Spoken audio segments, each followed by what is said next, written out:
Plenty happening this week, both on and off the track, James. And if you missed it earlier on, it has been announced that the meeting tonight has been abandoned due to high temperatures. Yeah, absolutely, Leia. It is certainly heating up outside. It's heating up here in the studio. And a good decision to cancel the meeting for the sake of the dogs' welfare. Indeed, and we'll have news coming through as well later in regards to our leading trainer, David Hobby. That's right, Leia. But before we get to that, speaking of heat, we had 7 of them at Mandurah last night for the Peel Plate. You want to take us through the winners there? Let's have a look. There's no box draw as of yet, but let's take a look at the heat winners. The first heat taken out by Impact Mac. Second heat, also the quickest qualifying heat for Remy Manelli. Heat 3, West on Soho. In the fourth heat, Ripon Tomahawk, 4th consecutive win after his first look over the 405. Heat 5, all spiked up. Heat 6, Dandalup Jet, and in the final heat, we saw Dancing Fun come up victorious. The 8th slot goes to Chasing Jason, who was the quickest runner-up. Yeah, decent field this one. Hey, you had Panama Pepper in the heat that Remy Manelli won. Couldn't quite get the job done, ran second. It was an okay run, but Remy Manelli beating Panama Pepper. What happened there, Leia? Well, Panama Pepper he's not a fan of an outside draw. And as Ryan Levitsky said, he dwelt at the start. But you know what? Once he gets an inside draw, it's over. It's over, but I think Remy Manelli did a really good job to clock 22 and 57 there in that heat. Yeah, good run, wasn't it? Remy Manelli, of course, coming into that on the back of 2 wins in a row. Now, speaking of dogs that are on winning streaks, let's have a look at the win of Ripon Tomahawk in his heat, and he's now won 4 in a row. Of course, that was his first attempt over the 405 metre journey, and the question was, Leia, was he able to bring the early speed that he shows over the 500 into the 405? Yes, he could. He jumps to the front from box 6 and puts a big lead on them through the early and middle stages. Chasing Jason flies home late, but couldn't quite catch Ripon Tomahawk here. Perhaps a little bit of a surprise given Ripon Tomahawk's 500 pedigree that he had so much ground taken off him. But look, I'm sure trainer Shane Williams will be happy with that run first up down there at Mandurah. Yes, and I think he'll be one to keep an eye out for coming into the final on Tuesday. Now, we've got a developing story, James, in regards to our leading trainer, David Hobby, and this is of course, in relation to the new rules coming through about double vaccination, the double vaccination policy that come into effect at the start of Feb. Yeah, that's right, Leia. And look, this is affecting all 3 codes of racing. Of course, we're seeing it with the thoroughbreds with William Pike. Yes. And we saw last weekend a lot of scratchings of David Hobby's dogs from the fields as his dogs are transferred into other ownership. And he's downsizing his kennel there ahead of this rule coming in on February 5th. Look, no official word from the man himself, David Hobby, but it does look like he will be finishing up training on the 5th of Feb when that new rule comes into place.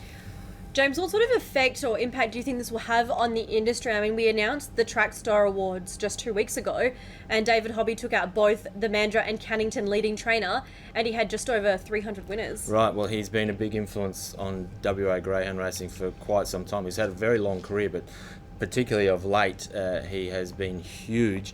Look, I think short to medium term, I think this will have an impact in terms of the number of, maybe not so much number of meetings we're going to have, but the number of races we have at meetings and field sizes. We're already seen for this weekend, we've got, 9 races down there at Mandurah and only 10 at Cannington. That may not all be hobby related, but I think definitely there will be an impact in terms of dog population.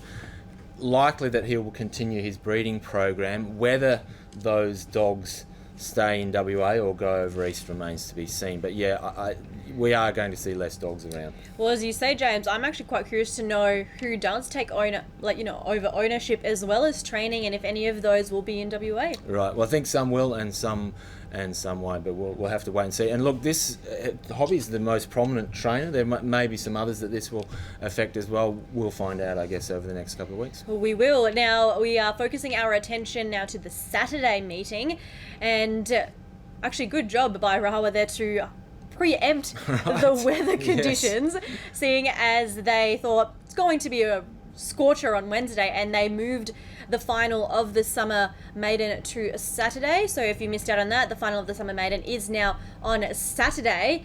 And we'll just quickly touch on this, James. I'm not sure about your thoughts, but to me the standout chance is West on Finn. He won the heat and is drawn well here on the inside heat win in 30 and 22, but I believe the danger is actually out of box 2 Hurricane Taylor, who came second behind West on Finn in the heats from box 5, so I think he'll do well with an inside draw here. Look, can't not mention the other heat winner here, Hot Shot Heather. That dog's been racing in good form as well. Might face a tricky task here from box 5, but look, I think I agree with you. I like West on Finn for this race. Comes in as the fastest qualifier. Looks maybe a cut above these. Let's have a look at his heat run. He actually doesn't begin that well from box 1 in what was his race debut last week. He jumped better in his qualifying trial a couple of weeks earlier. In that instance, he went round individually. He was the only dog in that qualifying trial, so maybe having the other dogs around him affect him. But anyway, as they split out of the back straight, West on Finn is able to rail underneath the leading Hurricane Taylor, who does run second in this. Once he's in front, West on Finn doesn't look like being headed. He holds out the tenacious Hurricane Taylor. 30-22, did go quicker in that qualifying trial, and I think with a clear run can go quicker again here in the final. Yes, looks a very strong chance coming into the final of the Summer Maiden this Saturday. Now, there's been something exciting going around on social media, James. That's right, Leia, and we've always known that you're a star, Leia, from early doors when you were doing the singing and dancing as a child prodigy. You've now transitioned from being a child star into a TV star, because Greyhounds WA dropped a new advert this week, and you are very prominent. Hey, can you give me a hand with the shopping?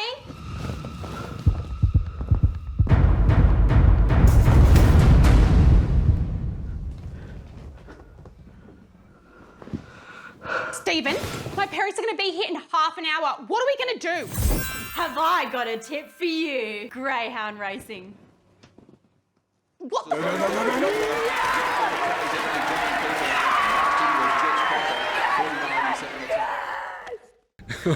Well, Leigh, have I got a tip for you? I think you're going places after that performance. Wow. Thank you, James. I appreciate that. But I have to say, my favourite part was the Stephen. That's my favourite part. Good stuff, isn't it?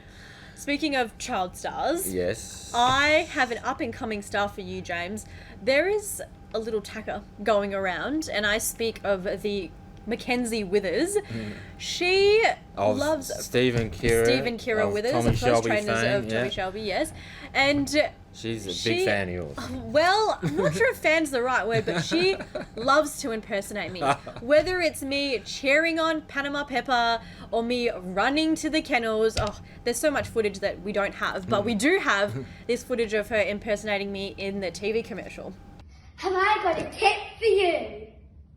Well, I think we need to get her for the next Adelaide. I think sure, she's trying to come after my job, James. That's right. Wow, that's good. The imitation is the highest form of flattery, they say. So. Yes, exactly. Now, James, as we mentioned earlier on when we kicked off the show, that the meeting is off for tonight due to the heat. So we have decided to give you guys some best bets for tomorrow's meeting. James, would you like to kick us off? Yeah, well, really testing my tipping abilities looking at the Thursday meeting there. But yeah, look, I am heading towards race 10, number 2, Beach Manelli. And this greyhound has been knocking on the door so much, Leia, that she's got sore knuckles. But surely this is the opportunity for her to win a race here. It does come up into a winnable race here. Look, she'll want to be out in front on the pace, but from an inside draw gets an opportunity to do that. So race 10, number 2, Beach Manelli for me tomorrow night at Mandurah. All right, my tip for tomorrow night at Mandurah comes into race 2, number 6, Pippi.